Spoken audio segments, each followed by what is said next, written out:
All right, welcome back to another episode of the Top of Off Cricket Podcast. I am your host Kevin Henry, and with me I got my boy them Walter and Sam. And as usual, we talking everything West Indies cricket. Now, fellas, we are a week away. West Indies versus Australia. Raston Chase and Pat Cummins walking out at Kensington Oval to spin the toss. 3-match test series against Australia. It's been a while since we've played anything more than 2 test matches against Australia. How we looking, fellas? How we looking? What are your thoughts next week? Let me preview this thing from this week. Walter, how we looking? Fellas, good night, everyone. Good night, everybody. Good day, good morning, whenever you watch this. Kevi, Sammy, we've been saying, Kevi specifically has been saying that the Australians are ripe for the pickings. It's mango season in the Caribbean. It's mango season for real. It's mango season in the Caribbean.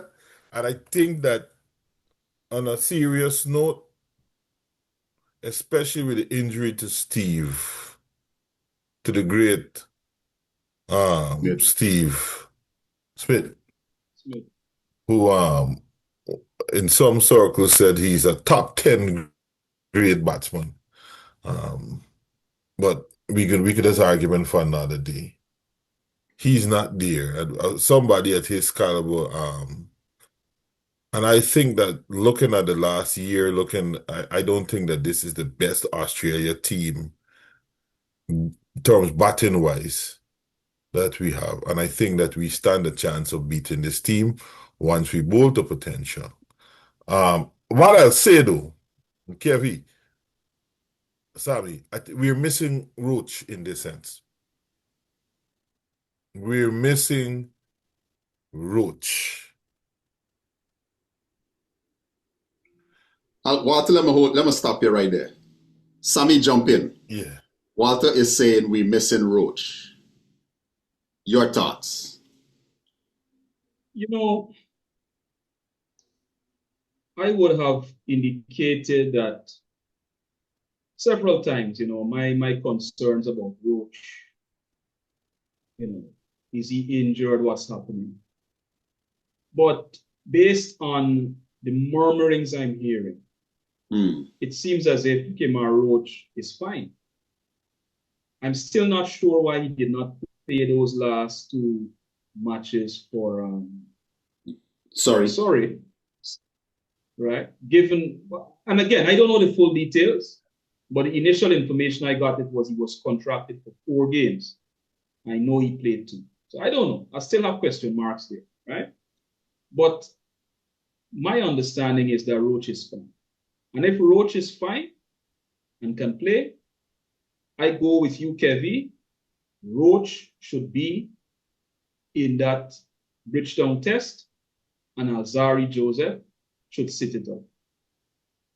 You see, there is even a question mark at this time about Shamar Joseph. Yeah. We all agree that he has done good things in Australia at the Gabba of all places. You see? So, yes, we know what he can do, but I am still unsettled. I'm happy with what he did last week in that unofficial test, at least in the second innings, But we still need to see, he still needs to get some overs in. You see? But yes, I think at this time, given what I've been hearing, Roach needed to be in that Bridgetown test. At this stage, sorry, I don't, it's not going to happen. Yeah. But I agree with you. He needed to be in that game. Before I go on to the real question or the real topic that we have for tonight's episode, right? I will say this. I understand that Darren Sammy wants to put his stamp on the West Indies team, as every coach usually does. Because if you look at India, when Ravi Shastri took over, he put his stamp on things. When Dravid took over, he put his stamp on things. When Brendan McCullum went to England, he put his stamp on things in no uncertain manner. You know, he was only looking at a certain profile of players. Let's use that word, profile, right? And Darren Sammy is going along the same line. He's trying to put his profile on things. But I think here he forgot to be a bit pragmatic. Because who is going to control when you're asking Jaden Seals and Shamar Joseph and possibly Azari to attack? Who is going to control things? You understand? Neither of the three can control things the way Kemar Roach does. Neither of the three. You need somebody who can come and put it right there repeatedly. Those three young men are known for attacking at all times. Roach is no longer an attacking fast bowler. He bowls with his mind, uses his brain. Walter, you were going to say something. I agree with you, because if you're not going to have Jason Holder in your squad, we need basically the two of them does the same thing. Playing both of them with that would have been an issue. But you cannot leave someone with 284 wickets on the bench. We've said that we had an entire episode on this, and I really had time to think about this. And I'm realizing, and a name came up, as I was telling you guys, Darren Bravo. And I realized that from the outside looking in, and I could be wrong, but it seems that, as you were saying, Darren Sammy's putting his stamp on things. And when Darren Sammy had a chance to defend a Darren Bravo, and we all know from the cricketing circles that Darren and the two Darren and Darren never got along, right? And it seems that filtered into when Sammy became the head coach. He didn't defend him. So it seems like Roach is not necessarily, I've never heard him to be a Darren Bravo-like figure who would actually probably say what is on his mind and be in your face. But I don't know what if Sammy is.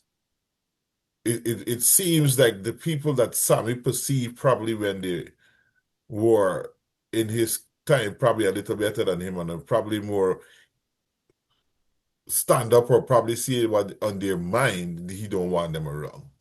And getting rid of a Darren, a Kemar Roach at this time, I cannot agree with that, because it's not that he's not fit, and we do not have the bench, we do not have the personnel like the other teams to get rid of someone at this point in time who is not visibly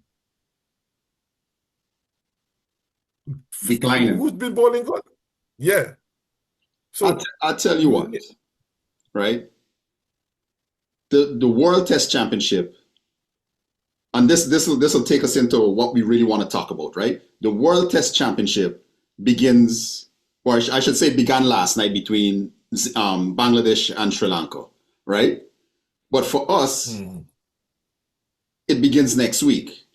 And what a way we could have started by having Roach to put pressure, especially on the Australian top order, and also controlling them, right?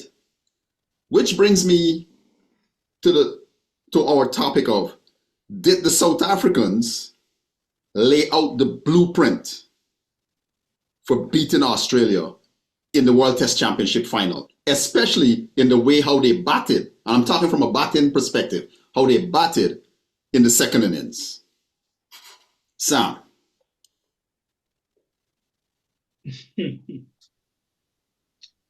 Boy, that's a tough one. I know there's a lot of discussion about how the pitch played. There's a lot of discussion about the weather at the time, that okay, the pitch flattened out when the sun came out. by the third day. Yeah, the sun came out and so on. So the conditions were right. But let me say something. This is what makes Test cricket still exciting. These different stories, Yeah. Right? You have a match over 4 or 5 days, and things can change because I think the bookies probably overwhelmingly. I'm not into gambling, so I don't know, but I'm willing to bet, pun intended, that they had Australia winning that match. Oh yeah, right? definitely. Because as the game goes on, right, things change. But yeah. But what it says to me though, based on how things went on, is the patience. You have the time. There is no rush at all. Just take your time. Trust your defense, as you would say, Kevin, and wait for the bad balls to come. All right? So, what more can I say? I hope our cricketers can take a page out of Bavuma's book. Bavuma didn't score the winning runs. I was hoping, Friday night, I was hoping that, Saturday morning he would still be there. Yeah. But this man was battling a hamstring injury and still able to just play the ball on the merits and to be patient about it. And by the way, what he did there is not the first time. I mean, against South Africa, Australia A some years ago, he had a massive, 5th wicket stand. Yeah. Put on a partnership, 200 runs or something like that. So, you look at his history, you see where, he's been preparing for this moment, to put it mildly. Tembo is not your flashiest cricketer, right? Tembo Bavuma understands his limitations. And in his own right, he's a very attacking batsman. I've seen him play some really attacking innings in one day and Test cricket, right? But what he has is a level of awareness. I've watched Bavuma since he came out. His level of awareness of how to approach an innings. And I think a lot of people don't give him his flowers because he doesn't come and overwhelm, right? He just does what is needed. And I'll take us back to 2017, Leeds. Craig Braithwaite and Shea Hope. Craig Braithwaite scored he had a century and a 90 odd in that game at Leeds, and Shea Hope had a century in both innings. Century in each. Right? Aidan Markram played a similar innings to what Shea Hope played it at Leeds all them years back. And I'm hoping, right? Because when I say did they lay out the blueprint, West Indies have the batsmen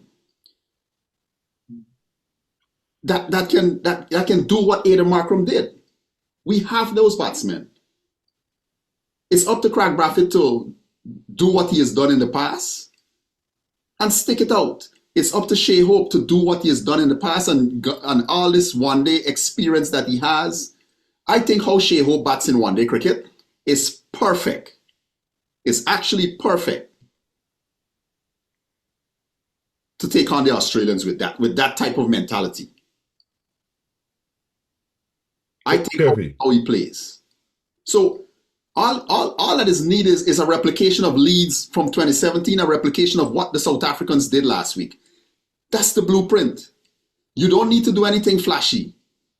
All you need to do is bat time. You got 5 days. This match is 5 days long.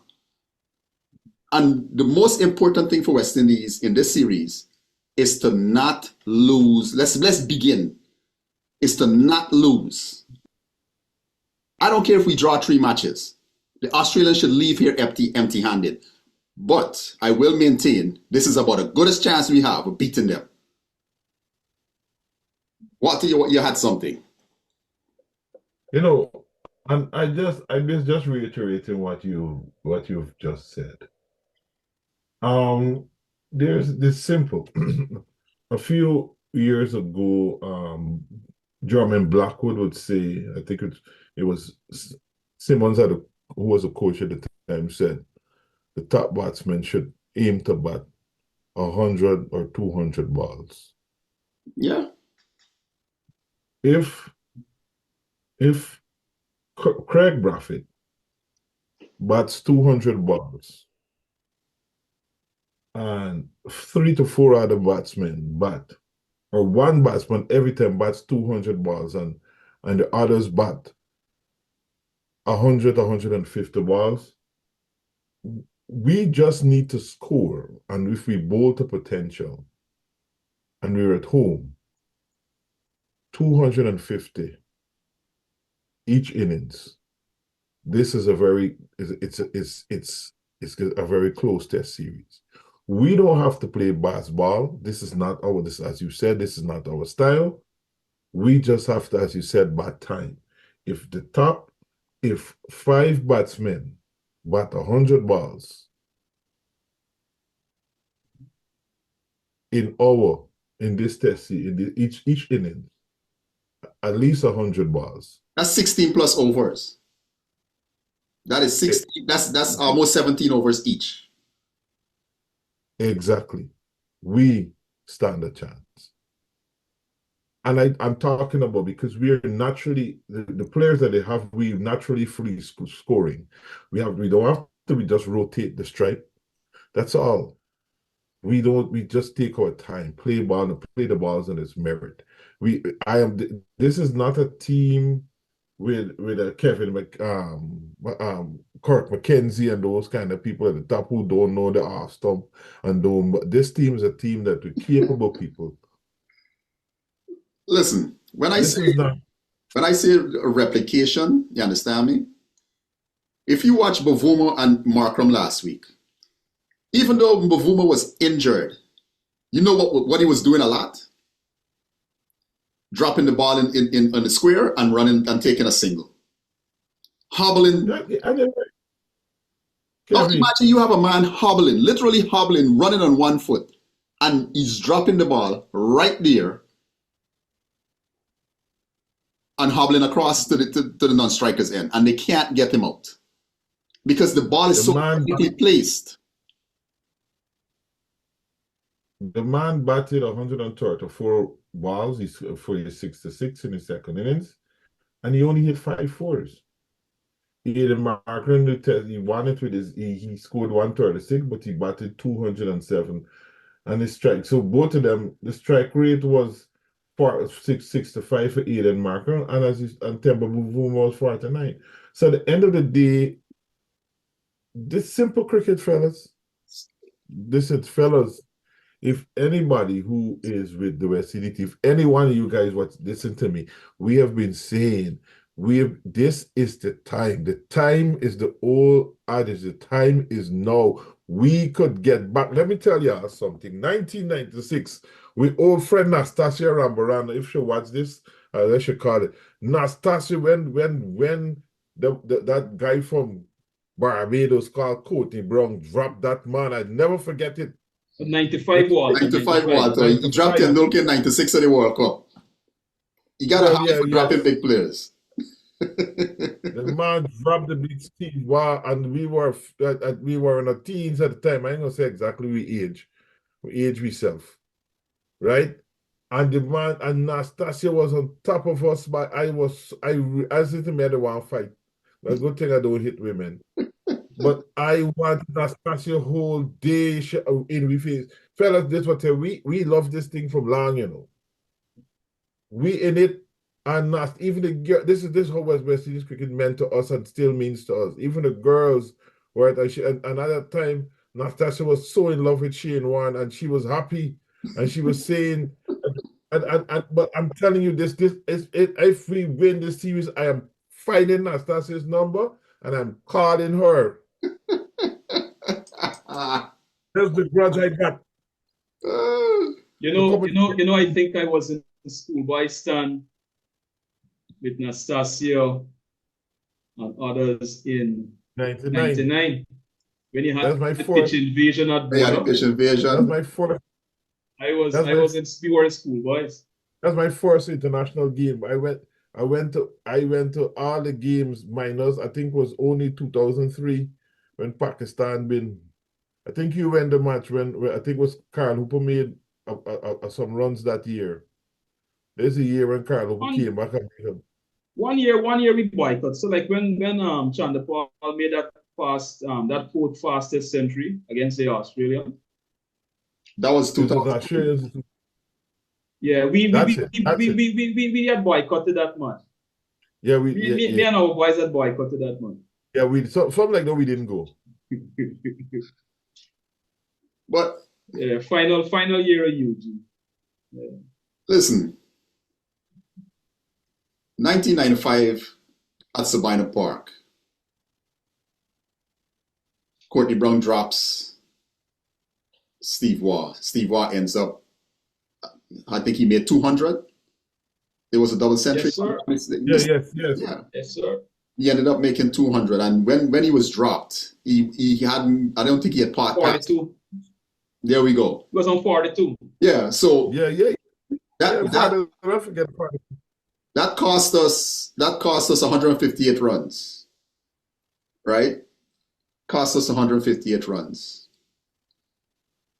I think Sabina Park, and I said it a few episodes ago, Tevin Imlach has a perfect chance if given the chance to play, right? Because I'm hearing some rumblings that it might more than likely be Shea Hope batting at 6, Kevlon Anderson being given the chance to debut and batting up in the top order at number 4 instead of Hope, and with Hope taking the gloves.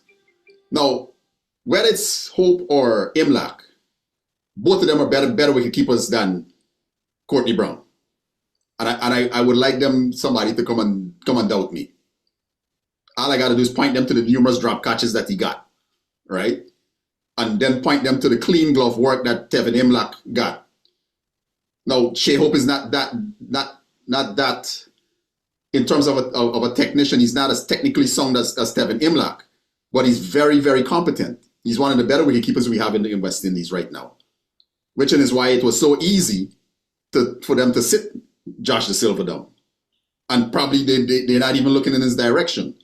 You know, on that note, I hope someone would have had a conversation with Josh Da Silva and said, "Look, this is the route we're taking. You still have an avenue back. This is what I need from you." Right? I hope someone would have had that conversation with him. Anyways, Sabina Park, Sammy, I know you're going to be there. I know you ain't missing that for your life. I know you're. Of course not. I know even if we lose it, you're rallying. Of course. But what a sight it would be, right? What a sight it would be. Roston Chase and the fellas with the Sir Frank Worrell Trophy at Sabina Park. And then we would take them 2 pictures of what was in 95 and what is now. And we put them together. Yeah. And the story, right? Story runs the world, right, Sammy? All the time, every day. Yeah, what a story it would be. Yeah, because for me that signified the end of the era, the end of our dominance. That's to me signified. That was the end of the dominance. That was the official end of the dominance. Yeah, for me that's in several ways, you know. Yeah. Because remember now we were talking about the Frank Worrell show. Yeah. Right? We're talking about the man who was the first black captain for a series. Right? Because I think George Headley had captained one match or something. One match, I think it was, yeah. Right. But in terms of the first black West Indian to be selected to captain a series, that was Frank Worrell. Right? Frank Worrell, yes, he's from Barbados, but he sat in the Jamaican Senate. Yeah. So there's a lot of stories behind this thing, you know. So when people talk about, oh, why we talking about things that are beyond cricket? No, this cricket thing in the region goes beyond the boundary. And forgive me for using that cliched phrase. Oh, it's right? But it is literally what it is. But it has to be the phrase that you use. It is truly beyond the boundary. It's truly beyond because as cricketing is a game that's all encompassing. So I can't understand. I've seen the comments of people saying, "Oh, we should stick to the game on the field and all kinds of things." This game touches every aspect of life. Of life, Caribbean life. Yeah, every aspect. Yeah. Kevi, it is so fitting what Sammy is saying coming from Sammy. There are two things. Sammy, touch your heart for me. Touch your heart. Yeah. West Indies cricket and that thing that you have on you there are the two institutions in this Caribbean. Yes, sir. And cricket being the number one thing that truly binds us together. Because y'all know we could go on and we could talk a whole lot, but this Frank Worrell trophy is more than just winning this Frank Worrell trophy is more than just cricket. You see, a lot of times people say, oh, a great West Indian team means a lot for world cricket. But I think that's just mouthpiece, right? Because I don't think people truly, given the polarizing nature of cricket and how and race and politics that's involved in West Indies cricket, I don't think people truly like a great West Indian team. It is humbling to a lot of the closet races that are around the world. Given that cricket is dominant. I tell you what, you got the Barda Gavaskar Trophy, which I think now, you got the Barda Gavaskar Trophy. Now you got the James, I think it's the James Anderson and who trophy? No, the England versus I heard that was in the trophy has been changed. I think it's Tendulkar. Tendulkar trophy. Yes, it was changed to Jimmy Anderson and Tendulkar Trophy. When you put all the different trophies together, right? There is none in the world that means more to world cricket than the Frank Worrell Trophy. Except for the Ashes. Well, in terms of players, trophies with players named there. Right, because the Ashes, Well, the RC, I'll tell you what, had West Indies still been playing to potential over the last however many years, and you were to ask them which trophy meant more to them, I don't think they would say the Ashes. The Ashes would have been important. Correct. Right? Correct. But they would tell you. Right. Because if you notice how much energies they put into retaining that Frank Worrell Trophy. True. So that's why I'm saying West Indies, Roston Chase, Shea Hope and company have got to leave it all out on the field in Barbados, in Grenada, and finally at Sabina Park. And fellas, that is where I would like us to end it tonight, right?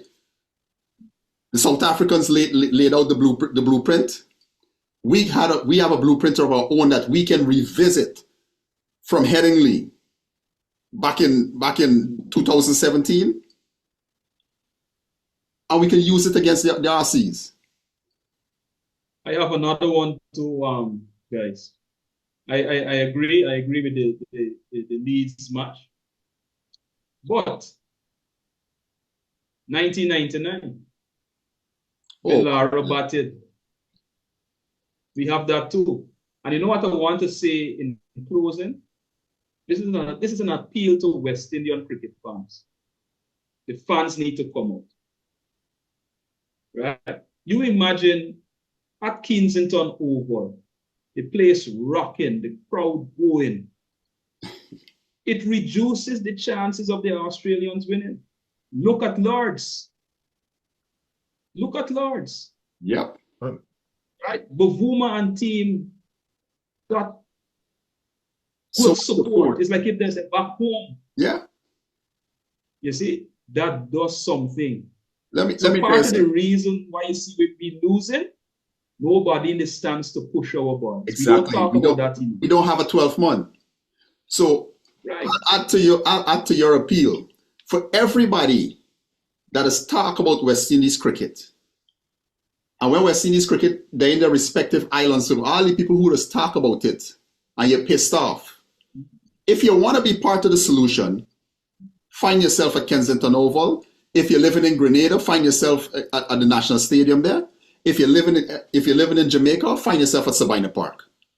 Because these players, they need your voice. We don't care if you're cussing them while you're there. All it is nice. All it's energy. Yeah. Understand me? Fellas, and again, fellas, it is more than that as well as yes, and I'll finish here. It's more than that. Everybody needs to come out, as you guys said. It's a time for us to have a rejuvenation. It's a time for us to let the world know, because the cricketing world sees us as a point as a second-tier team.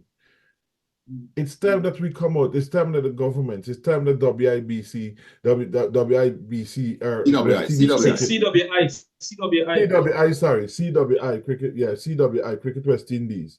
It's time that Cricket West Indies do more, advertise. I know they've been doing, but it's time. This is the time that we should come out over and over. We should be hearing it. Everybody should be hearing it everywhere in the Caribbean. We should have that vibe. This is the time. The time is truly now.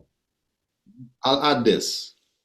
1999 at Kensington Oval, when Brian Lara played probably what I thought was his best test innings. Forget the 400, forget the 375. He regards it as understand me? Yeah. Had it not been for that crowd that had the Kensington Oval rocking from side to side, I don't think West Indies would have pulled that off. You understand me? Kevin. That crowd support that we used to get back then was phenomenal. Yep. That is what we need to see next week at Kensington Oval. You're saying, Walter? Kevin and Sammy, I was in St. Lucia and I saw one man stop an island. Mm-hmm. Nothing was moving.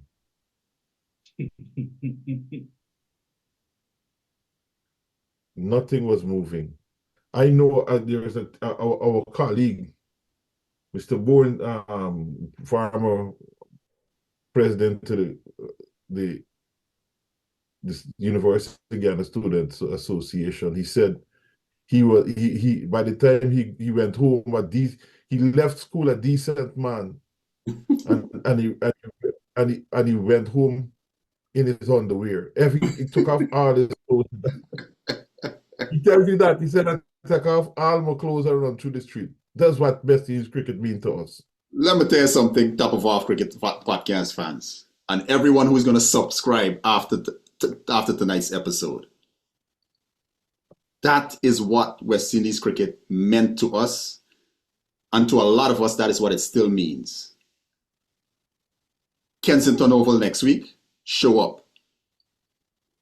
Grenada, show up. Sabina Park, I saying it again, show up, because there's a possibility that you're going to be missing something great. And that something great is West Indies reclaiming the Sir Frank Worrell trophy. Fellas, we out. We said it first. We said it first. All right, fellas, catch y'all later.